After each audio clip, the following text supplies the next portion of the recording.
Hi, everyone. Welcome to the Boundaries and Belonging podcast, an arts-based approach. I'm your host, Magdalena Karlik. You need all the voices. To recognize someone's truth doesn't mean you have to invalidate somebody else's. No one knows everything, including the instructor. As educators, how do we support the experience of belonging in our classrooms? When you allow yourself to be as human as possible, that's when you can really connect. You are welcome to challenge where the edges are. When I'm in the classroom, I'm going to be who I am. My responsibility is to push the boundaries of what we know and what we do. This is the Boundaries and Belonging podcast, where I interview educators from around the United States who are teaching the next generation of arts-based therapists.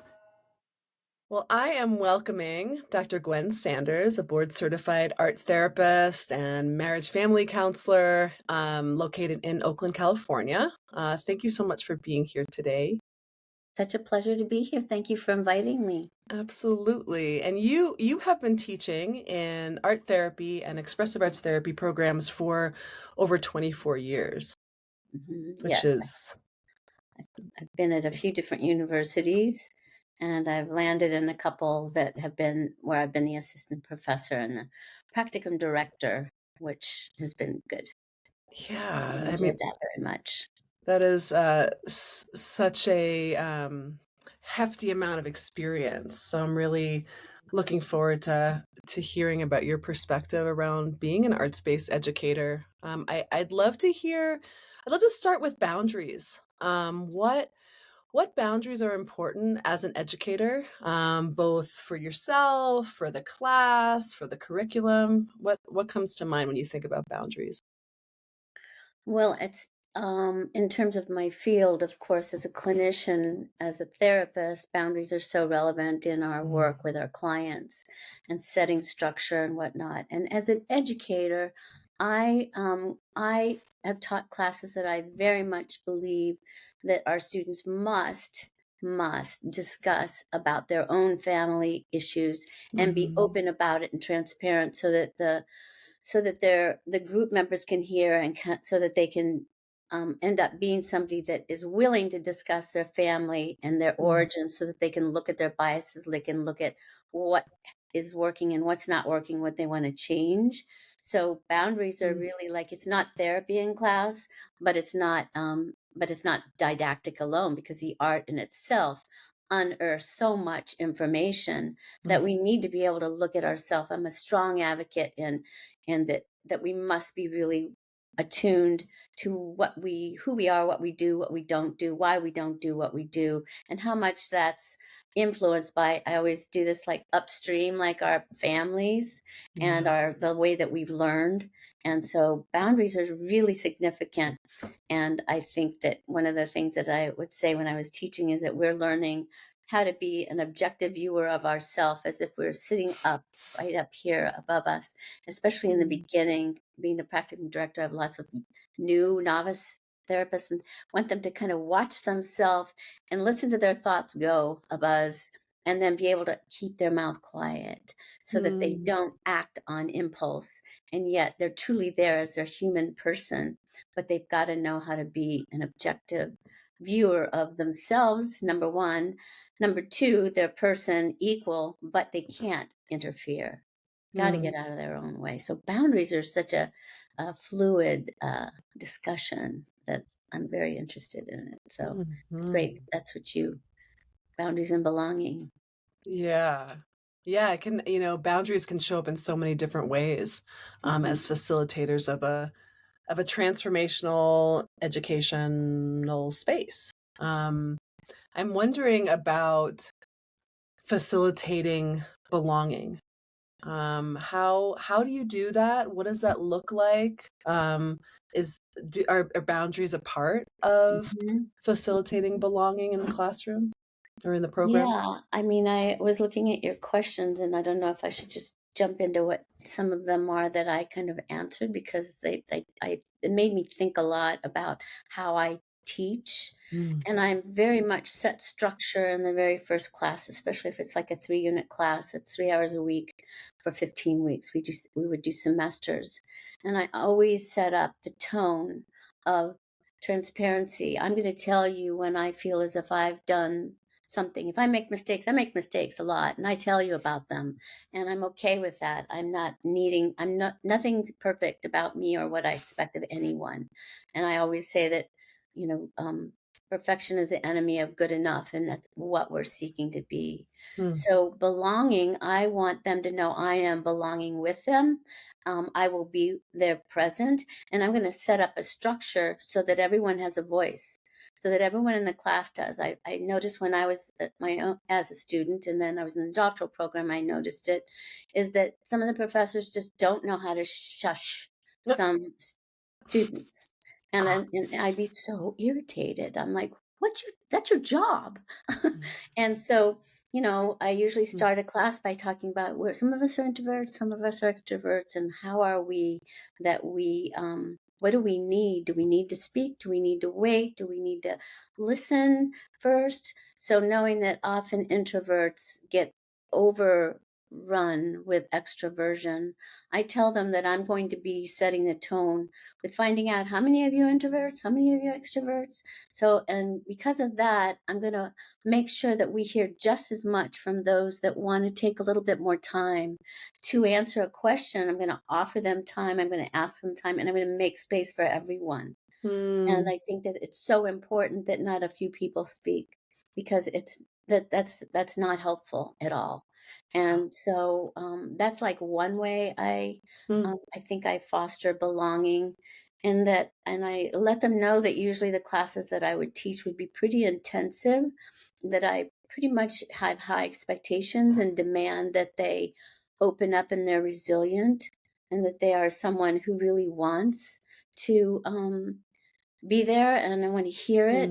And I also let them know that I'm always available to talk to, you know, as we are in our positions, that we are available. We have times to talk before, during breaks, after.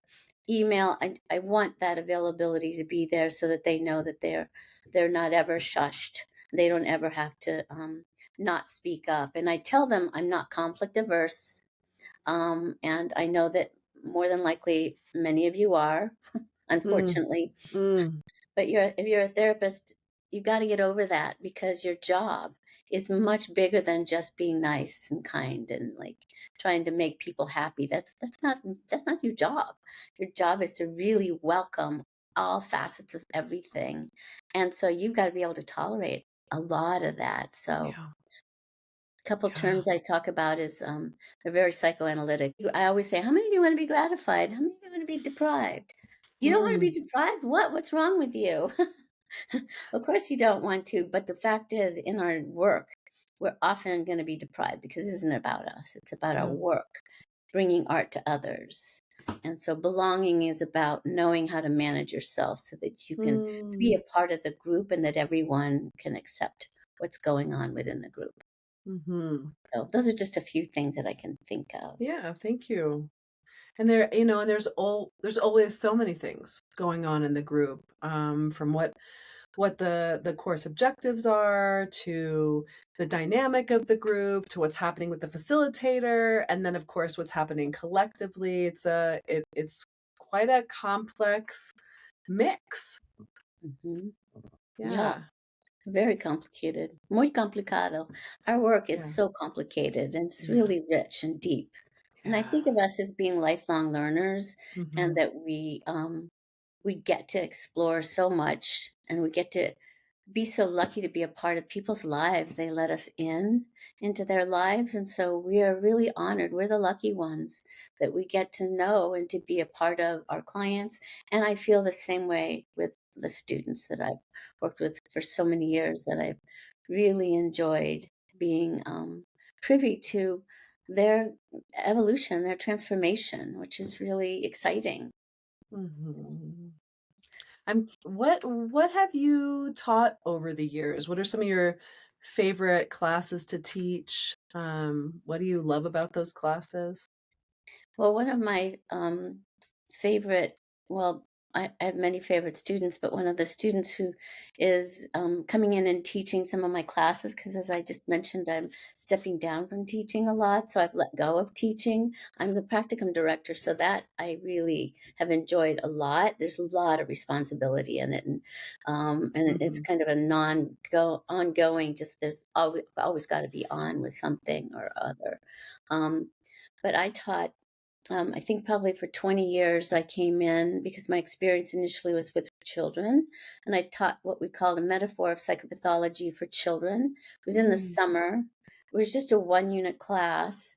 The program, the Notre de Namur University on the peninsula, and now we're at Dominican University of California in Santa Rosa in Marin County, has a child, an adolescent, and an adult. So you get it in, and it's all specifically art therapy during the summer, like a 1-unit, 1 week long class.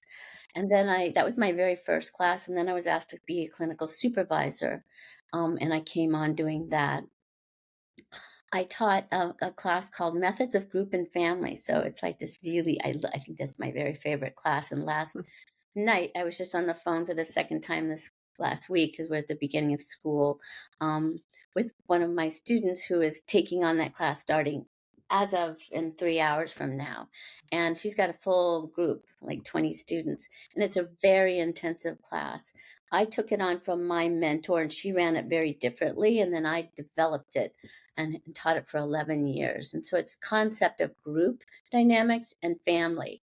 And so it was an incredibly dynamic class because they were pretty much put in a group of usually like 3 or 4, like 4 or 5, and there'd be 3 or 4 of them in a class, and they'd have to sit with that same group the whole uh, semester.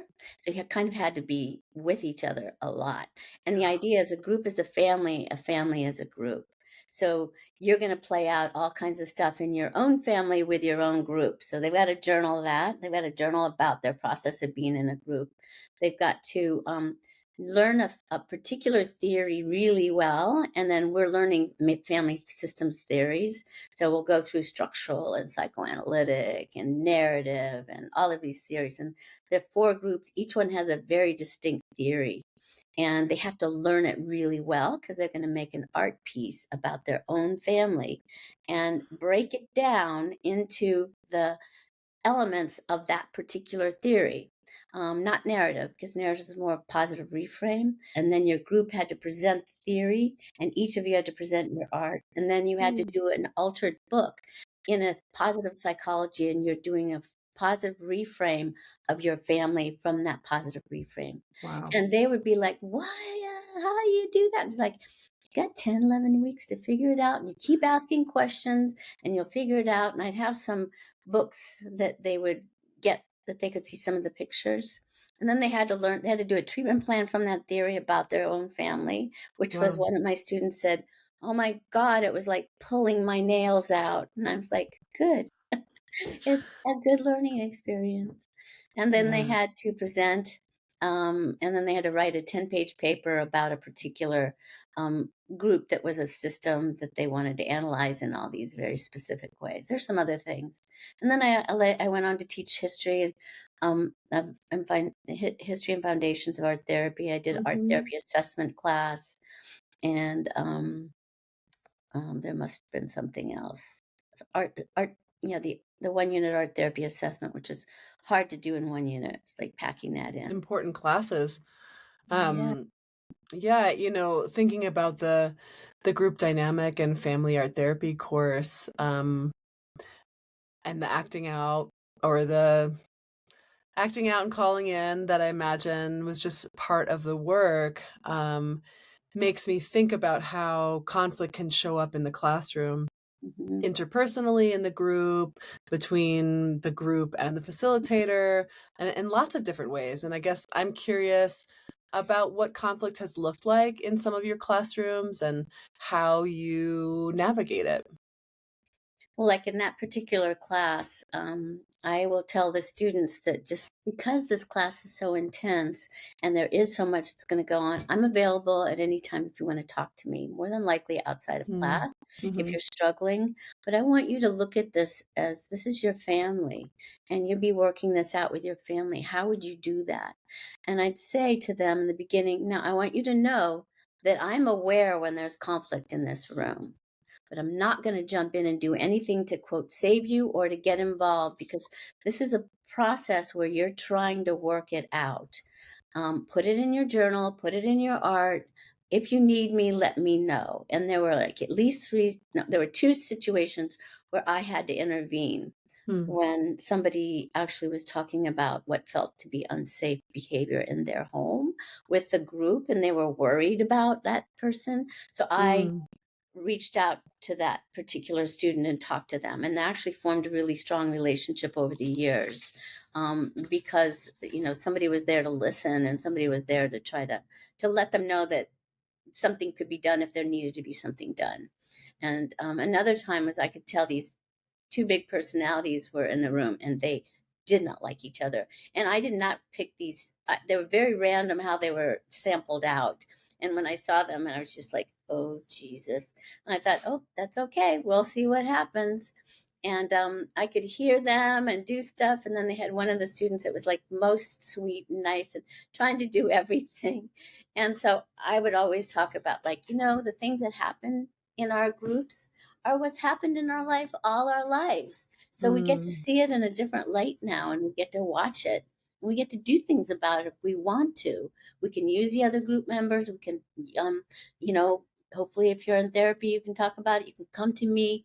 I want you to really try to look at yourself as you're looking at your own family that you want to transform and change. You don't want to have to be the person that you were when you were 5 or 10 or 15. Right. So I would do that. Now, if there are other kinds of conflict within the program, I always would talk about, like, if they had problems with their agencies when they're in their practicums, I want to know what they want to do Mm. and what I can do to support them. And I want to know if they're comfortable going to the person or whether they want me to go with them or whether they want me to do it without them. And so I always want to give them that I want them to be able to say what they needed to say. And Mhm. if they couldn't, I can be there with them or they can do it alone. We had a student recently that we met up with after she left an agency, like within 3 months of her practicum, and we were like, that's not acceptable usually, but I can't stop somebody to do that. It really ruptures the relationship we have with the program, with a practicum. Mm. But we had to do mending with the agency and we had to do mending with the student, and we told the student to go back and talk to the clinical supervisor, and she felt very threatened. But then eventually she did it, and she said it was the best thing she ever did. So Yeah. conflict, it has to, we, we do the best we can with it. Yeah. We have a notice of concern that has to be written out if there's problems with a student, but that's very rare that occurs. But Mm. it has to be, something's got to be, delineated as to why and then what the action plan is. It sounds like, it's really from your perspective and the perspective of the schools that you've been facilitating in, that direct communication around challenges is really important. Having conversations about it, coming to the table with what the issues are, is a really important method around conflict. Yes. And I think it's really important because we end up having to do that as a therapist. We have Mhm. to constantly help facilitate conflict in a couple, in a family. Well, just how somebody manages their own conflict in their life is so significant. A lot of times people want to blame others. And I'm in classrooms with students, I'm like, no blaming here, no projections. Don't be Mm. doing that. That's really, I want you to hold the mirror up to yourself and look at my negative projections are really projections of me. And Mm. I'm wanting to Mhm. kind of diffuse that and blame others. And I don't think that's going to be helpful in your life. And I don't want you to be living that kind of life, because Yeah. it's not going to get you very far to blame everybody. And yet, of course, we know people constantly want to blame everybody else. Yeah, sometimes it can feel a little bit easier, definitely. Yeah.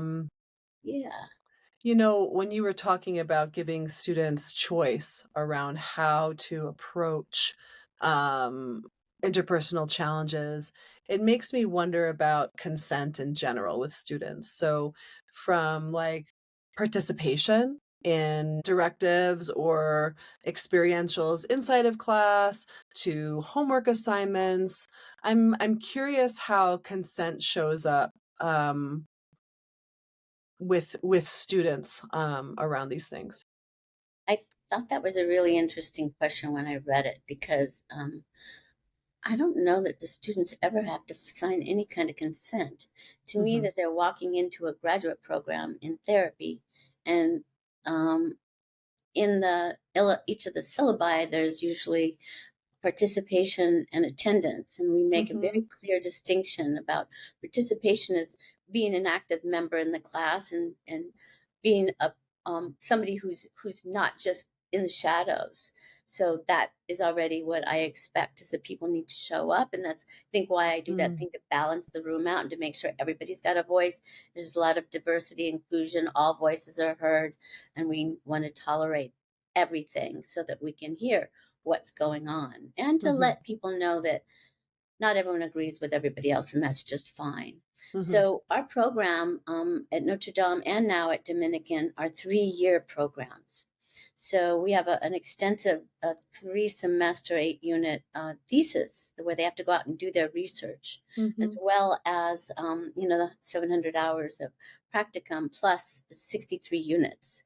And they're geared towards becoming either MFTs or LPCCs and art therapists. They have, we're accredited by ATA for that. Mhm. So my expectation is that they always are involved and they're giving consent. They always have a choice not to participate. Mhm. No one has to do whatever it is in active vocal way. But if there's homework that asks them to write about it, I would expect that they would do that. And I'm Mhm. somebody that gives a lot of feedback in my papers. I just like, feedback is what we learn from. And so if I Yeah. sense somebody's not, you know, giving up a much, I will say, I don't hear much from you. What's going on? Getting a little boring. Where are you here? I might say Mhm. something like that, kind of like, what's going on? If you feel too frightened to do this, do you want to talk about that? Mhm. Because it could be it's the wrong place for them. Could be Mm. that it's like they're really threatened. They've never been asked to do this before, which is sometimes the case. And I think that, so I'm a really big advocate for being honest about and authentic about, you're not walking a joyful path down this road here. You're walking into like pretty heavy territory. Yeah. So you really want to have some thicker skin if you Mm. find yourself really scared about, if you have fear about Mhm. any kind of conflict or any kind of depth. You might feel a lot of depth, but how do you use the depth and then also use that to help your clients so that they grow? We don't Yeah. grow for them. We can't fix them. We're there Right. on the ride with them. Right. Did I answer that question?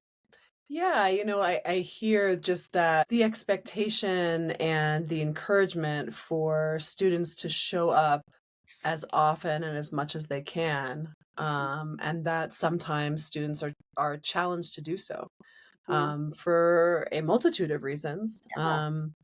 And it makes me think of heartbreak and heartache. It makes me think of collective trauma, current events. It makes me think of breakups and, losses, and how those real experiences of our students, they show up in the classroom, and I'm curious about the room that is made for those experiences, and how that gets woven into the curriculum.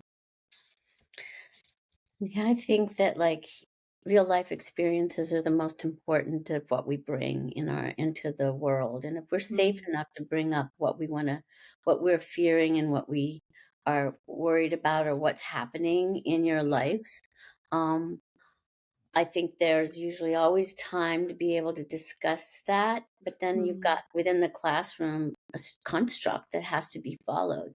mm, So I think that there's a way to be able to open up and also be able to say, I'm so appreciative of your vulnerability and taking these risks here in mm, class or wherever you feel you need and have options to do that with what your best friends are, your partners, your family, mm, who is there to help you be honest in your self appraisal. We really want to be that for you. mm, And yet there's that, again, you're opening it up to not too many people having too much time in class, and yet you've got to be able to have the time to open something up. And yeah.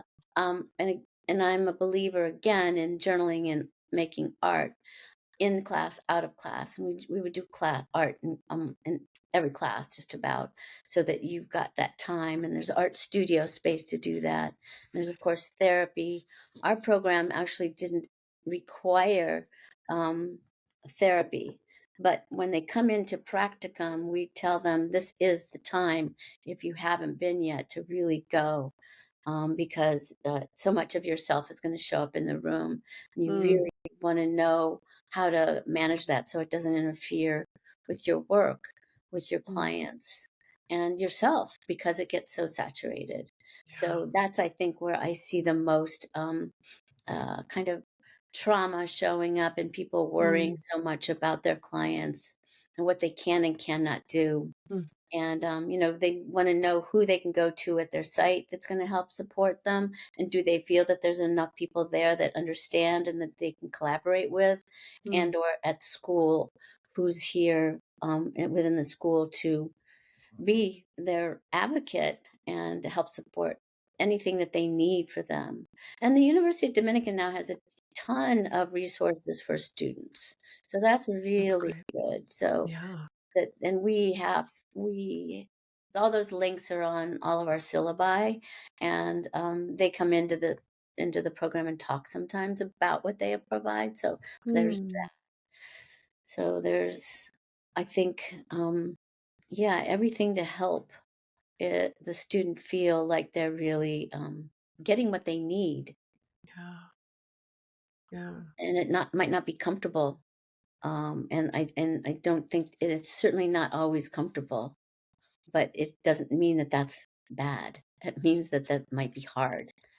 Things that are Mhm. hard, I'm a believer that things that are hard are good. Yet we don't like it when it's happening sometimes. We just want to be able to, like, wouldn't it be nice to have things be really easy? But yeah, it's not always. And I'm a hard grader, and I don't believe in giving out A's. I Mm, don't think people deserve what they haven't worked for. And I think that people want to know that and I want to see that they're using feedback and working hard to go towards whatever it might be that they need to do to work mm, towards. And one of my colleagues would always say, you don't have to be a great student to be a great therapist. There's plenty of great mm, students, and they're not great therapists, and vice versa. yeah. You can be not so great of a student and be a fabulous therapist. So just don't think you've got everything that you have to go on. Has to be all stacked up really high. Yeah. Yeah, I mean, I think that that's really important frame to share with students, because there is a lot of there can be a lot of stress around what the evaluation process looks like. Mm. What the grades are, what the feedback is. Sometimes, it's actually the grades that feel more important than the feedback itself, depending on the student. Yeah. Mhm. I think that they're too worried about their getting their grades, Yeah. good, an A. And then I'll see faculty that give a lot of A's, and I'm like, well, that's not good either. Like, they don't need to think that they need a 3.8 if they still are struggling with a lot of things that they didn't ever work through because they were handed out grades. I'm not Hmm. saying that that always happens, but I'm more, I think that they need to be careful. Yeah. Yeah. Yeah, and in so much of what you've shared already, I hear your perspective around your responsibility as an educator. It sounds like, you know, you feel responsible to create a space where students are challenged and really exploring a spectrum of personal work. What are some of the other responsibilities that you have as an educator in this field? Like is it like a gatekeeper, what we do? I think that to really help our students to know that there's so many options out there, that just Mm, because you're wanting to be an art therapist doesn't mean that you're just going to be doing art therapy in a room with people. That's yeah. hopefully just one version. There's community engagement, there's collaboration. You can come out of school and want to do mostly workshops with a particular client. You don't have to go for a license just because the license is what is in our state. You can continue to be an educator, a supervisor. You can take what you've got and learned into many avenues. And so I think that's really important to think about all the options that this education is giving you, because it's not that it's Mm, as narrow as it maybe seems. Um, and I think that our as our uh, I think that we want to be able to help them to know where to get what they need, like how to use. Our library is phenomenal and what they do for the student. It's clearly phenomenal. They have all these mm, links where I guess maybe other schools have this too, but you can see where all of the thesis and the PhD dissertations are being viewed all over the globe. And you can see on the world, they'll post it every so often. Look at what's going on. Look how many people have been snagging our students and looking at these, and you can sit there and watch it in real time as people around the world. You can see these pings of where things are going out in the world, who's reading what.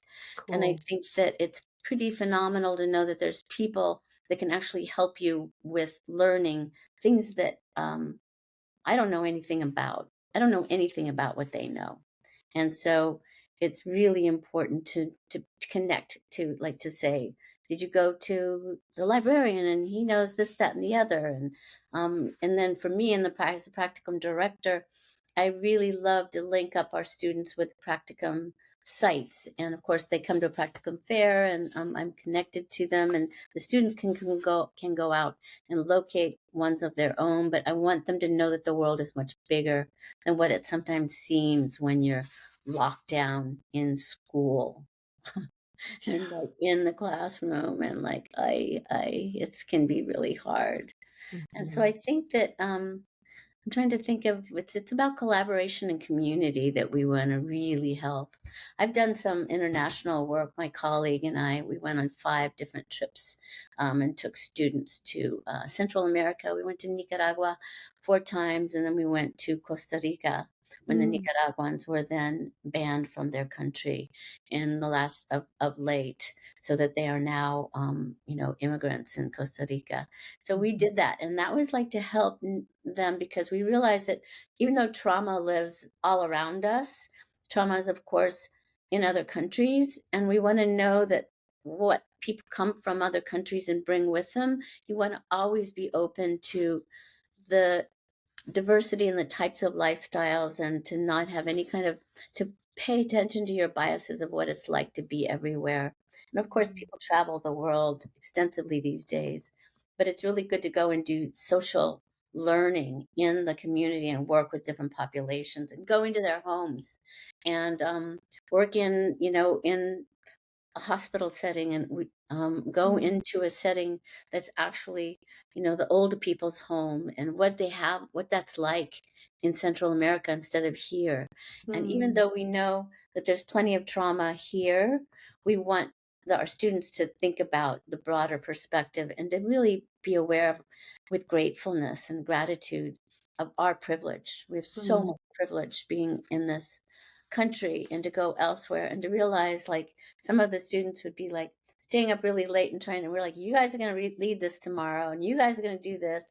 And there was a whole way we prepared them to come down and to work in the community. But they would be reading, like writing out everything in Spanish. And some of them didn't speak Spanish at all. And we were like, that's fine. And in the end, what they learned is that you didn't have to speak the language when you were sitting next to people and making art with them. All of the things you're doing with your eyes, your sensory, you're right there with them and you understand a lot. So there would be people hugging each other and like, oh my God. And they didn't even know exactly how to speak the language. So it was pretty dynamic. So I felt like we were gatekeepers at that time. When COVID happened, we stopped.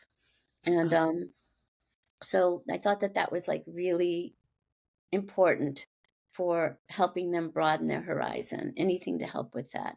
And then, of course, we at school, we have a pretty extensive alumni group, and so we want to connect to them. We want everyone to keep being cross-pollinating so that they can learn from one another instead of you graduate, you go out, and then you're gone, and you're the solo art therapist out there working, which is really isolating, and then it's really easy to get kind of brittle and not be using your art enough because you're isolated down to yourself instead of being in community. And another thing that I often say, and this is probably out of point here, but that like one of the most important things is that you have to do art. You have to do your own art, whatever that art is, because you'll find yourself when you're out working, you are providing all this material and all this joy of the materials that you love to your clients. And if you're not doing art, you're going to start being really jealous of them. And you're going to like get kind of irritated that you're not making art and that they are. So you got to turn back and look at that mirror and talk to yourself. And I'm going to make art now. Got to. And when we don't do art and we're working with a lot of people, it's really easy to become brittle and not as flexible and resilient as much as we wish to be, which art makes us and helps us be, to have that other way of knowing. Art is that way of knowing that's so rich and deep in our hearts. Absolutely. Yeah, it makes me wonder what art supplies you like to play with and what directives you like to facilitate with your students.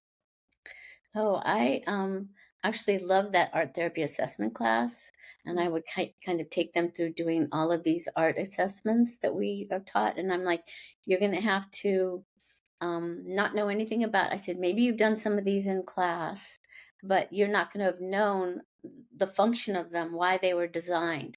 So I want you to do the art, and then I'm going to have you read the articles the next week, and then to process that, so that part of their paper would be like doing the journaling right after doing the art in class, and then after they read about it and they had to do a journal about it, because it's like you are going into the world of being an assessor, and you might not want to assess anyone, but the fact is you're analyzing and assessing, even if you want your client to tell you everything of what they want.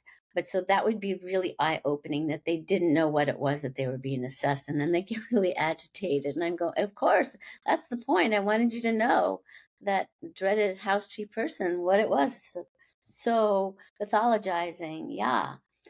So I love response art, and I did my dissertation about clinical supervision work of doing a response to strong emotion to a client, a family, a situation. And strong emotion can be positive or negative. So it could be curiosity, it could be confusion or uncertainty. And they'd make art about that and then come in and share it in group. And they actually like doing that a lot, because by the time you're in practicum, unless the supervisors, we do some supervision in our seminar class, you're not doing art in class as much because you're trying to discuss cases or issues or whatever might arise. So that's really important to be able to have that time to talk about that which is the opposite of what, strong emotions of curiosity, uncertainty, and confusion. I like that. I actually love the Altered Book. Joya Chilton, I saw her present hers many years ago at a conference, And that's when I designed into my class that I wanted that to be a positive reframe. And I can tell you the students would be like, how could I make a book that I'm going to break apart and it's about my family? And how can I do a theory? How can I add a theory? And I was like, I know. How can you? I think you can. And they did. And a lot of them, and I said, in this too, just, and it was a social atom. Moreno, the drama therapist, talked about the social atom.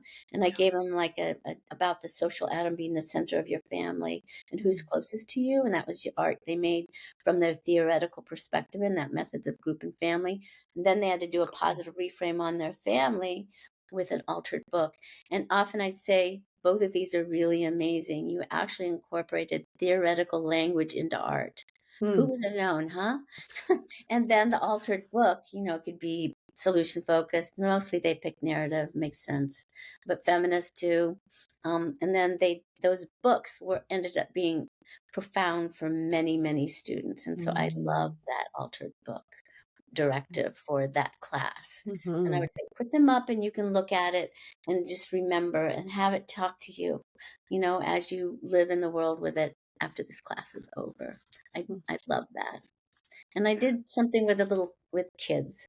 I worked with kids for years, and it was like doing the superhero, a monster and a superhero, and it was about their trauma.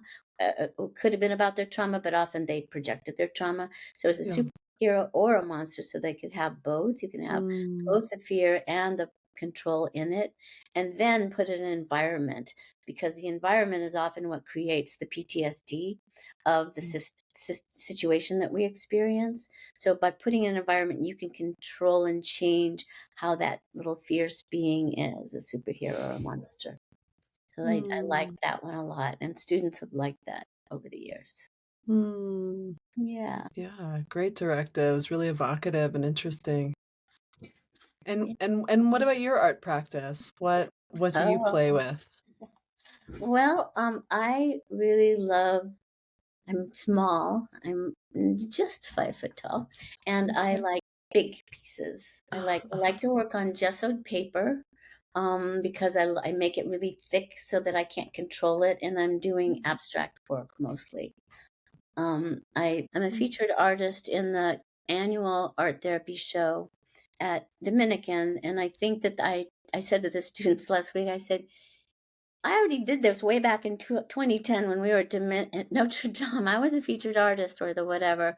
And I said, here I am here.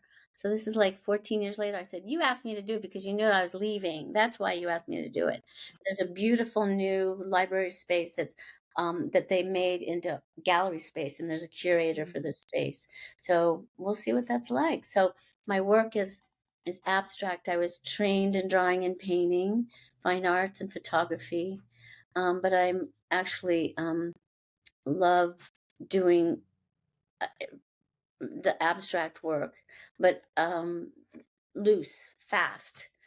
I love grease pencil. It's used with litho, and so it, like, the thinner makes it brownish gray, and so I kind of use both sides, non-dominant and dominant. I flip my work constantly because I might start with, I think I want to use like lavenders and then a little bit of chartreuse and a black line. And I start with that, and then it goes to wherever it goes. I never know where it's going to go.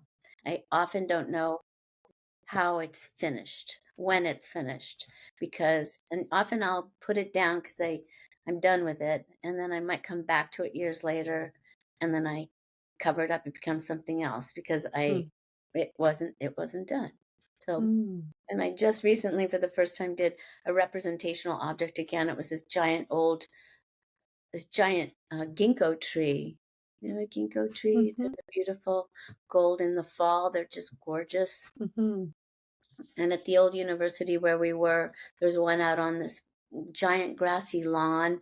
And I used to, in the fall, I would videotape it as it would fall, the leaves. So I found myself thinking about leaving that school and how hard it was.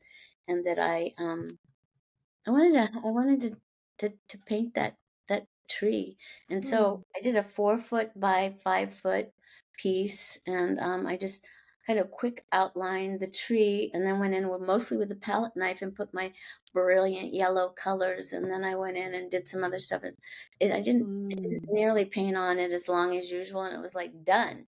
And I was Wow. like, what? Nothing's ever done for me. It's like, what? So that is the piece that they said is the showcase. That's the piece that they're putting up right Wow. now I forget the name of the show. I didn't have anything to do with what the name was. Like healing, art, and process. And I'm like, I'm the process girl. Yeah, Yeah. it sounds like you have quite a relational approach to creating your work. Yeah. I like Yeah. it. I love to be engaged in it and like touching it, and like I have to wear, gloves and like make sure that I'm like not touching it because I do. And yeah, and the colors. Yeah, and I do draw. I'm tomorrow. I've been hunting for the last year for a life drawing class because that's what I did when I was in school many, many years ago. I hate to say it, but it was like 50 years ago. Wow. And so I'm like, I want to see what it's like to be in a life drawing class again. I want to see what I do because I'm so different than I was that many years ago. And so I'm going to go for 2 weeks at 4 hours of class nearby. So I'll go tomorrow. So I'm That's excited about that and see exciting. what'll happen. That's so exciting. I mean, Yeah. when you mentioned that you're shifting from being consistently being an educator to spending more time making art. It makes me wonder, from your years of experience as an educator, what's important for new educators to know, to think about, to hold as they practice in higher ed? I think that like making sure you stay true to your art. I would only get to do my art in the summers. Mm. So it was like, and then keep taking classes or doing things that you want. I'm really interested in caustic right now. I just went to a 3-hour workshop and I like played with it and I was like, I want more. So doing whatever, I'm a believer in whatever it is that draws you, keep going towards it, keep going towards that next thing. I'm very focused, but then I really, really get excited by the things I don't know and I want to know more about. And so keeping that alive. And one of the things I love so much about teaching was my colleagues. Almost make me cry when I think about it because they're so dear to me. And the students, of course, I feel like they've become I wasn't expecting that I was going to be so connected to them and that they would then, and then I would always say, you guys, I'm teaching you, and I'll have a boundary with you for sure. I said, but when we graduate, you're my colleague. And you're my colleagues and we get to be colleagues. And then after that, I've become friends with some of them for sure. Honor the student and give them a lot of respect. They deserve it. And if they pull a lot of fast ones on you, call them out on it. Don't be afraid. And you can't certainly always do that in class like you might like to, but you're going to make sure that you give people feedback so that they can learn. And like you can like learn with them. Yeah. I was so lucky. Gonna make me cry now. Yeah. So lucky that I was given so many opportunities, really, that I was asked to teach. I was asked to teach. I didn't apply in any of those situations. Every single one I was asked to. And I don't even know what I did to be asked. I mean, I know a little bit, but I walked up to one person and said, how could I become a practicum supervisor? I didn't know who they were. And she was like, be licensed and be an ATR. Oh, I am. And a year later, she wrote me and said, do you want to teach? I said, sure. I was I taught 2 people because they were 2 over. And I did it. And I was like, yes. So I think I said yes to a lot of things that I didn't know. And it opened many, many doors that I was so lucky to be a part of. Yeah, and I feel like being around art therapists is they're really unique. I used to say stuff like, you guys, what do you think of an artist? Well, we're kind of adolescent, right? We don't like anyone to tell us what to do. And then you got a therapist on top of that. What does that make you? How are you going to be a therapist while you're an adolescent? Just a joke. It's a Yeah. joke, Yeah. but kind of true. I don't like people to tell me what to do, but I have to be told what to do. So, I feel just so grateful for my experiences. And I know it'll be very bittersweet when I'm not teaching like I was. But I've noticed that the director now of the doctoral program, she's like, well, will you teach for me? And I was like, a little bit. Like giving all my books away. I'm trying to Wow. clear out so that I'd love to go on art retreats, internationally. And I don't know. I hope to be as healthy as I can be. And Maybe so. I feel like I got a lot of richness, so much richness from so much in what I got to learn to do. I learned how to really focus. I was kind of I'm a very tangential thinker, a tangential speaker. Thank God for PowerPoints because I can look at them, go, that's right, I just went off on a story. Here you go again, back to that again. Because I like to tell stories about my experiences. So I've been really lucky. Yeah. Thank you so much, Gwen. Thank you You're so welcome. much for your time and for your commitment to this field. You're welcome, Magdalena. And you're going to be doing more of the education. You already are, right? An educator. Yeah. You're just getting to hear everyone's stories. Exactly. Yeah. More stories, more perspectives. And, I think the biggest thread from interview to interview is really the love of being an educator, and the love for working with students. It's just so consistent. Yeah. We're really lucky that in many of our programs are very small classrooms so that we really get to know our students. Yeah. Like so important. It's not like 80 people. It's like 20 is a lot. Right. Yeah. Yeah, it's such a gift. Well, thank you. Thanks again. Thank you Much so much. It's appreciated. such a pleasure to have been here with you. And thank you for your time, commitment, Yeah. and what you're doing. I'm looking forward to hearing what it is that you come up with. Me Yay. too. Thank you for listening to the Boundaries and Belonging podcast, an arts-based approach. Please tune in, subscribe, follow. We're on Instagram at Boundaries Belonging Podcast. I want to thank today's guest for their wisdom, laughter, and movement, and also a big thanks to my brother Gabriel Karlik, who's in charge of the music. See you soon, and keep creating.